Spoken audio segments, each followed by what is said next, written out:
Hi guys, this is Anthony, and today I'm going to be doing an album review of Tori Amos' 7th studio album called Scarlet's Walk. It was released on the 28th of October 2002 and a day later in the United States. And it had been just over a year since the release of Strange Little Girls, which was a concept cover album where she portrayed different girls and covered songs only by male artists. And that album was given a lot of negativity, even though I found it a fantastic piece of work. And it was during that time, it was just after 9/11, so it was released at a really awkward, sad time.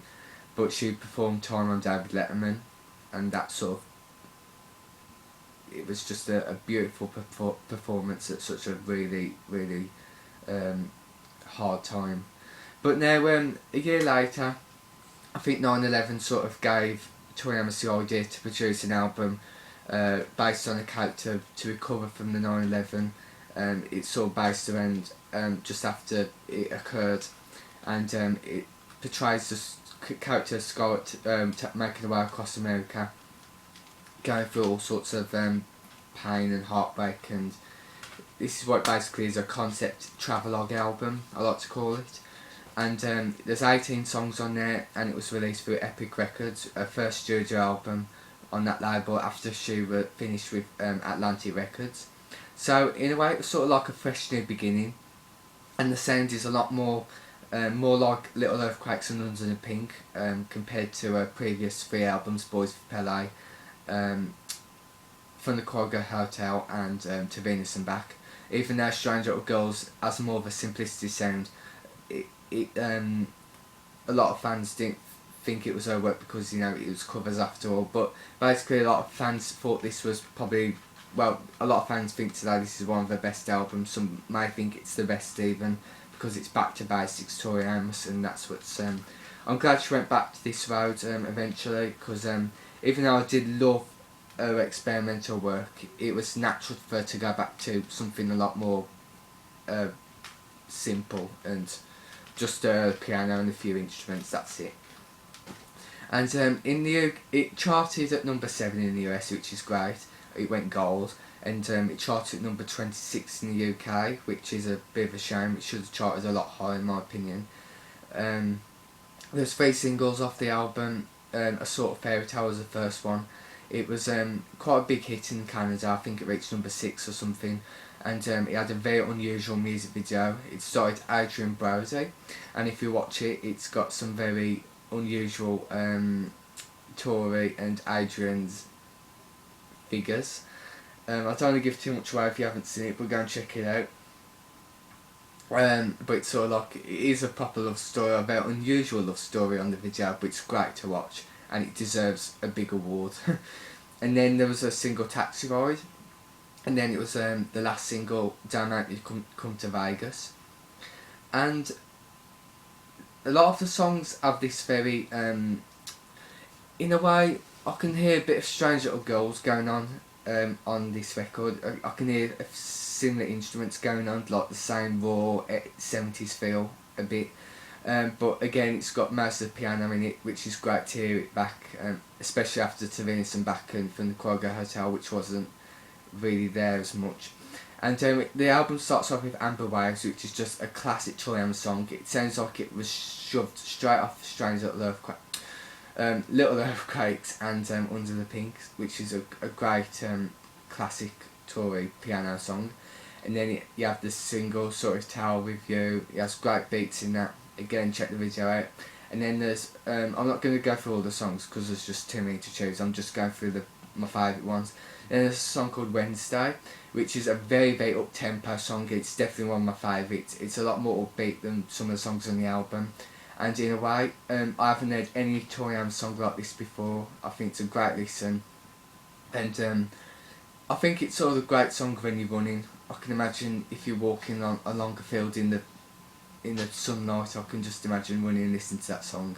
Great upbeat song. And then there's a song called Carbon, which is a very ordinary song, but there is moments within the song which sound very eerie. It just at some point in the songs, Tori just goes in and then it just sort of echoes off into silence, and you think the song's finished, and then it just jumps up and starts again with a new verse, which is unusual. So that song might play over your mind a little bit. I thought it was another song at first, but it turns out it was just all one song with just weird moments in between. And of course the song Don't Make Me Come to Vegas, and there's also another song called Sweet Sangria, which both have very jungle beats, which sound absolutely amazing. It just shows that Tori's still got the experimental feel on this album, but not too much experimentation. And there's a song called Pancake, which in a way it sounds a little bit like a cover of Strange Little Girl. It's just got a very similar feel. If you both listen to the song back to back, you might notice the difference. But still, it's not like copying or anything. It's nice to have that little feel, except this time it's Tori's own original song. And then the last song in the album is called Gold Dust, which is a breathtaking, brilliant to such a brilliant album. What can I say? It was reissued on the album Gold Dust last year, and I love both versions just as much. I think this version just sounds Tori's voice is just so haunting and innocent at the same time, and I love it. There's two different versions to get. There's a standard edition and there's a deluxe version. The deluxe comes with some B-sides, a few music videos and a map, a big fold-out map, which I'm very interested to buy, but I haven't just come across it yet. So I'm looking forward to getting the deluxe, but I've got the standard edition, which has this great picture of Tori or Scarlet standing there in the middle of the road, and on the back as well.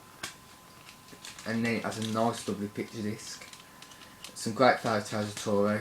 I think during this era Tori really wanted to go back to something simple. As you can tell even by the photos, it's very under the pink feel. And then he has your map there, and it tells you where each song is set on the map of America, which I think is just really clever. I think this album really, deserves a lot more success. And it has all your lyrics here, but they're set out in a very strange way, so you might have a bit of trouble reading the lyrics, but Tori likes to put her lyrics in a very unusual way. So yes, this is the first album she's done with Epic Records. I've listened to it now for the last time and I'm loving it. Next is going to be The Beekeeper, which I've heard mixed opinions about. Some people said it's not her best and some people think it's a really nice, sweet album. So I'm sort of going to expect it to be a bit like this, but in a more colourful, playful way, I think. So yeah, and that's my review, people. I hope you really enjoyed it, even though I haven't reviewed all the tracks. There's just so many to go through. But those are my favourite tracks on the album, and then the standouts in my opinion. I hope you're all okay. I hope the weather's okay. It's very freezing at the moment, very frosty. We've had a bit of snow. Shame it's 1 month too late, but that's Britain for you. And yes, thank you very much for watching, guys, and speak to you soon.